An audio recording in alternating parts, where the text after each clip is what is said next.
வேற என்ன அவ்வளவுதான் இருக்கா? இல்ல லிவரேஜ் ஓவரா? லிவரேஜ் எல்லாம் என்னவா?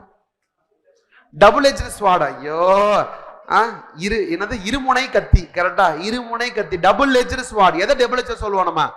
பினான்சியல் லிவரேஜ் வந்து டபுள் எட்ஜ்டு ஸ்வாட். அப்படின்னா இருமுனை கத்தி. இந்த பக்கமும் ஷார்ப்பா, அந்த பக்கம் ஷார்ப்பா இருக்கும். அங்கேயும் குத்தும், இந்த பக்கம் குத்தும். ஆக்சுவலா வந்து இது ஒரு நல்ல ரெஃபரன்ஸ் இப்ப தோணுது. அந்த அபூர்வ சகோதரர்கள் படத்துல அபூர்வ சகோதரர்கள் வந்து ஒரு துப்பாக்கி வச்சிருப்பான்ல, துப்பாக்கி வச்சதுக்கு அப்புறம் இப்படி சுடுவான், சுடும், திருப்பி சுடுவான், அந்த பக்கம் சுடும். இது சர்க்கஸ் துப்பாக்கி, ரெண்டு பக்கமும் சுடுவோம் அப்படின்னா அது மாதிரி டபுள் எட்ஜ்டு ஸ்வாட் அப்படின்றது வந்து இது சர்க்கஸ் துப்பாக்கி, ரெண்டு பக்கமும் சுடும். அப்படின்னா என்ன அப்படின்னா வந்து பினான்சியல் லிவரேஜ் ஜாலியா இருக்கும், ஒரு லெவல்ல ஜாலியா இருக்கும். எப்படின்னா வந்து டெட்டுக்கு வந்து அவன்கிட்ட வந்து காசை வாங்கிடுவோம், அவன்கிட்ட கம்மியான பெர்சன்டேஜ் இன்ட்ரெஸ்ட் கொடுத்துருவோம், 10% கொடுக்குறோம். நம்ம சம்பாதிக்கிறது 15% சம்பாதிப்போம். 15% சம்பாதிச்சு 10% கொடுத்து 5% ஏமாத்திட்டு இருப்போம். கரெக்டா?